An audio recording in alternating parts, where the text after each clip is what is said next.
Oke, Assalamualaikum warahmatullahi wabarakatuh. Selamat pagi adik-adik semua.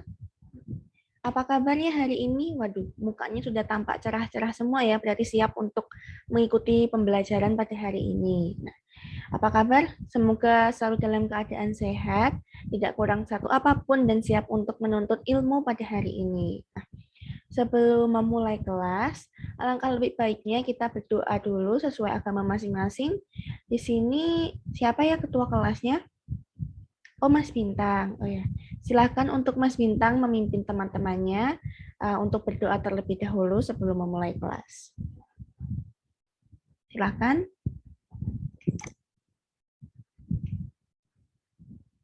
Amin. Oke, sebelum kita memulai pembelajaran hari ini, saya izin untuk presensi ya, untuk mengetahui siapa yang tidak hadir pada hari ini gitu. Kita presensi terlebih dahulu. Mbak Rahma apakah hadir? Oh, hadir. Kemudian Mbak Herlina ya hadir. Mas Bintang tadi sudah hadir ya memimpin doa. Kemudian ada Mbak Nahwari. Oh ya, sudah berarti untuk hari ini semuanya hadir ya teman-teman.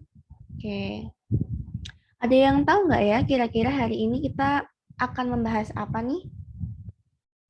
Oh ya, sebelum kita mulai masuk ke materi lagi nih, Ibu mau mengingatkan, jangan lupa untuk menyalakan kamera, biar adik-adik semua bisa terpantau nih, mengikuti pembelajaran nggak ya, gitu. Terus adik-adik jangan lupa untuk aktif berdiskusi, karena akan mendapat nilai tambahan nih, siapa yang berani untuk menyuarakan pendapatnya dan mau aktif berdiskusi, seperti itu. Oke, ada yang tahu nggak hari ini kita mau belajar apa? Ya, betul sekali. Hari ini kita belajar mengenai pengenalan ilmu kimia dan juga bahan kimia. Oke, sebelumnya Ibu mau tanya nih, eh, adik-adik apa sih yang terbesit di pikiran kalian ketika mendengar kata kimia? Ya, betul. Apakah zat-zat yang berbahaya itu selalu berhubungan dengan racun atau ledakan gitu? Biasanya kan orang-orang berpikiran tentang kimia tuh tentang obat-obatan, zat berbahaya, ledakan, racun, seperti itu ya. Pasti orang awam akan berpikiran seperti itu. Nah, tanpa kita sadari, ilmu kimia tidak terlepas dalam kehidupan sehari-hari loh. Nggak cuma hal-hal yang disebutkan tadi, misalnya kita mau mandi gitu. Mandi kita pakai sabun. Nah, sabun itu juga mengandung bahan kimia loh. Sarapan menggunakan susu. Susu itu juga ada bahan kimianya. Yang menjadi persepsi yang salah itu ketika kita membeli suatu kosmetik misalnya. Terus jangan beli ada bahan kimianya loh. Padahal semua kosmetik itu mengandung bahan kimia dan tidak semua bahan kimia itu berbahaya seperti itu. Air pun juga bahan kimia H2O ya kan. Nah, kimia sendiri itu berasal dari bahasa Arab yang artinya perubahan benda atau zat. Nah, ilmu kimia sendiri adalah ilmu kimia yang mempelajari mengenai komposisi, struktur, dan sifat serta perubahan. Nah, dari kimia sendiri itu ada materi ya. Materi yaitu segala sesuatu yang memiliki massa dan memiliki volume atau menempati ruang. Nah, dari materi sendiri itu susunannya ada unsur, senyawa, dan campuran nih.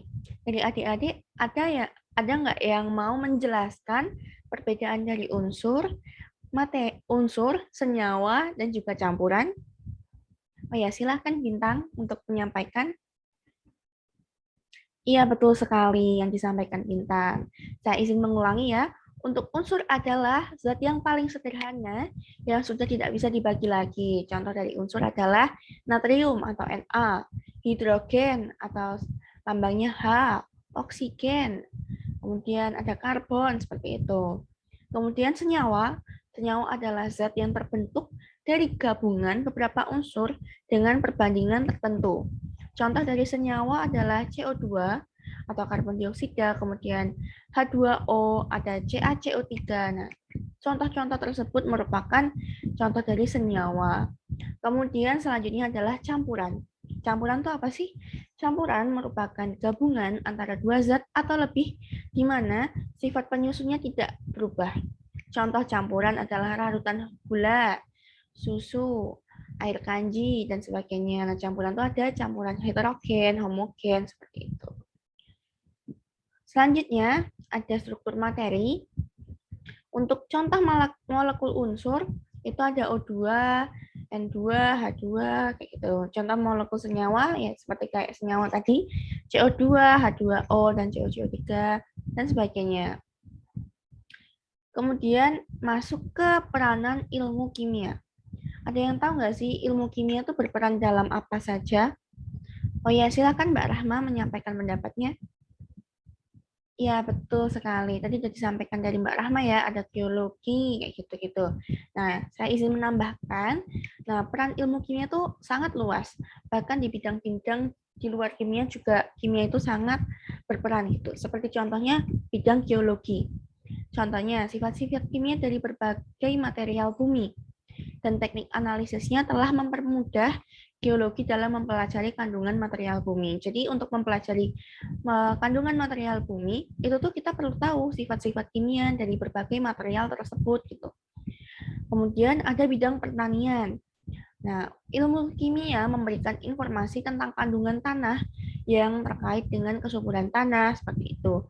Dengan data tersebut, jadi para petani dapat menetapkan tumbuhan atau tanaman yang tepat dalam tanah tersebut.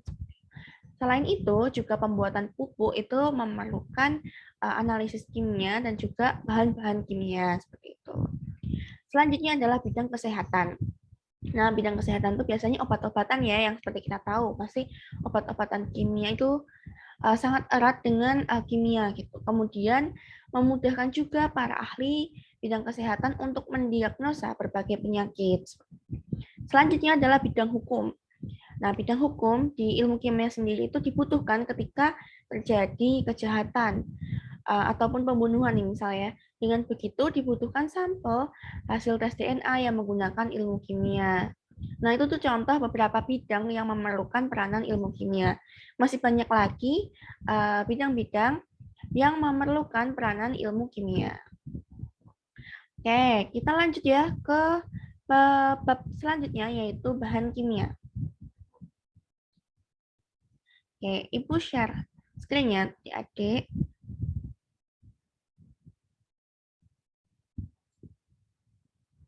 Apakah sudah terlihat? Sudah terlihat ya.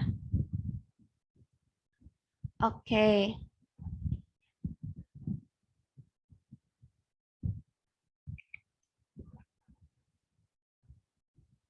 Nah, di sini kita akan mempelajari tentang keselamatan di laboratorium. Nah, sebelum kita siap untuk melakukan praktikum, alangkah lebih baiknya kita mengenal nih bahan kimia dan juga simbol-simbolnya. Jadi dalam bahan kimia itu setiap bahan itu harus mengandung simbol-simbol. Untuk apa? Untuk mempermudah kita untuk memahami bahan apakah itu gitu.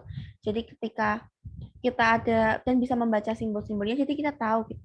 Kita harus memperlakukan bahan tersebut seperti apa gitu. Nah, di sini kita akan mempelajari simbol-simbolnya terlebih dahulu.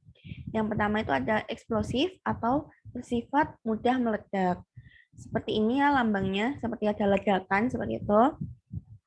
Nah, ledakan akan dipicu oleh suatu reaksi keras dari bahan. Contohnya adalah asam nitrat yang menimbulkan ledakan jika bereaksi dengan beberapa solvent seperti aseton, dietil ether, etanol, dan lain-lain. Kemudian ada juga extremely flammable atau amat sangat mudah terbakar. Nah, beginilah simbolnya, ada gambar api gitu ya, ada keterangannya extremely flammable. Contohnya adalah dietil ether dan propan atau gas. Kemudian ada flammable atau mudah terbakar, berbeda dari sangat mudah terbakar. Nah, flammable ini tuh bentuknya segitiga dengan warna di dalamnya tuh kuning, ada lambang apinya juga. Contohnya ada dietil ether, kemudian karbon, disulfid. Nah, kemudian ada toksik. Nah, toksik ini simbolnya beracun. Simbolnya mohon maaf, simbolnya itu tengkorak. Nah, sifatnya itu beracun. Contoh dari bahan kimia toksik itu ada hidrogen sulfida, benzena, karbon tetraklorida, seperti itu. Hati-hati ya dalam menangani bahan-bahan dengan simbol-simbol yang berbahaya tersebut. Kemudian ada korosif. Korosif itu adalah merusak jaringan hidup ketika kita terkena bahan-bahan tersebut. Gitu. Misalnya terkena kulit nih, bisa merusak jaringan kulit gitu. Nah, contoh dari bahan dengan simbol korosif ini ada HCl, ada NaOH dengan konsentrasi lebih dari 2%. Kemudian ada nature polluting atau bahan berbahaya bagi lingkungan. Jadi bahan ini tuh sangat berbahaya ya bagi lingkungan, menyebabkan efek-efek atau tiba-tiba dalam waktu tertentu pada kompartemen lingkungan atau lebih dapat menyebabkan gangguan ekologi gitu.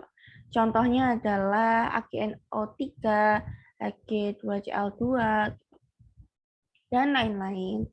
Nah, selain kita mengenal bahan kimia, kita juga harus mengenal alat-alat laboratorium. Nah, berikut merupakan gambar dari Erlenmeyer. Seperti ini, kemudian ada gelas kimia, pipet tetes, gelas ukur ya, bisa dilihat. Ada tabung reaksi dan rak tabung reaksi, jadi raknya itu sebagai penyangga tabung reaksi, karena permukaannya itu cekung, jadi kita tidak bisa memberdirikan tanpa adanya rak tabung reaksi. Kemudian ada pipet volume, ada labu ukur, ada plat tetes, pedang pengaduk, mortar dan alu untuk menghaluskan zat yang masih berupa padatan atau kristal, kemudian pembakar spiritus. Ada juga buret yang biasa digunakan untuk titrasi, kemudian kaki 3 yang biasanya digunakan untuk pemanas juga, dan juga terakhir penjepit. Jadi adik-adik bisa dipelajari ya nanti di modul halaman 21. Seperti itu ya. Oke, nanti setelah kita membuat dan melakukan praktikum, kita pasti akan membuat laporan praktikum. Bisa dibaca-baca juga pada halaman tersebut. Nanti kita akan melakukan praktikum mulai minggu depan. Tuh. Baik, tadi kita sudah mempelajari ya. Ada yang mau memberikan rangkumannya nggak tentang apa yang sudah kita pelajari pada hari ini? Oh ya, silakan Mbak Nahwari. Iya, betul sekali. Saya ulas kembali, tadi kita sudah mempelajari pengenalan ilmu kimia. Ilmu kimia adalah ilmu pengetahuan alam yang mempelajari tentang susunan, struktur, sifat, perubahan, serta energi yang menyertai perubahan suatu zat atau materi. Nah, hakikat ilmu kimia sendiri itu bahwa benda itu bisa mengalami perubahan bentuk maupun susunan partikelnya menjadi bentuk lain sehingga terjadi deformasi, perubahan letak susunan, kayak gitu. Kemudian ilmu kimia tuh peranannya sangat penting dalam kehidupannya. Tadi seperti yang sudah saya sampaikan, ada bidang kesehatan, bidang geologi, pertanian, hukum, dan sebagainya. Seperti itu. Oke, terus untuk praktikum minggu depan ya, untuk langkah-langkah metode ilmiahnya tadi juga sudah saya sampaikan. Kemudian untuk penugasan nih, untuk penugasan bisa dikerjakan tugas di modul halaman 10 ya, halaman 10 dan juga di halaman 18. Oke. Nah, untuk tugas-tugas tersebut dikerjakan di selembar kertas atau di buku tulis ya, di buku tulis untuk dikumpulkan minggu depan. Nanti akan sebagai nilai tambahan penugasan untuk adik-adik semua. Jangan lupa dikerjakan ya, dicatat gitu. Tadi sekiannya penutup untuk hari ini. Semoga tadi apa yang sudah saya sampaikan bisa diserap oleh adik-adik semua, bisa diterima dan dipahami dengan baik. Untuk teman-teman yang sudah mau aktif menjawab dan mau berdiskusi, saya ucapkan terima kasih. Dan ditunggu juga partisipasi aktif dari adik-adik yang lain ya untuk pembelajaran minggu depan. Jadi untuk minggu depan kita akan mempelajari ikatan kimia, jangan lupa dipersiapkan untuk dibaca-baca terlebih dahulu, dipahami. Jadi untuk pertemuan minggu depan kita tinggal mengulas. Jadi adik-adik juga enak untuk berdiskusinya. Jadi kita juga bisa memahami satu sama lain lah gitu ya. Untuk pembelajaran hari ini saya cukupkan. Jangan lupa untuk tugasnya dikumpulkan minggu depan. Tetap sehat teman-teman semua, jaga kesehatan. Saya tutup ya. Terima kasih atas kehadirannya. Wassalamualaikum warahmatullahi wabarakatuh. Terima kasih. Selamat bisa live ya.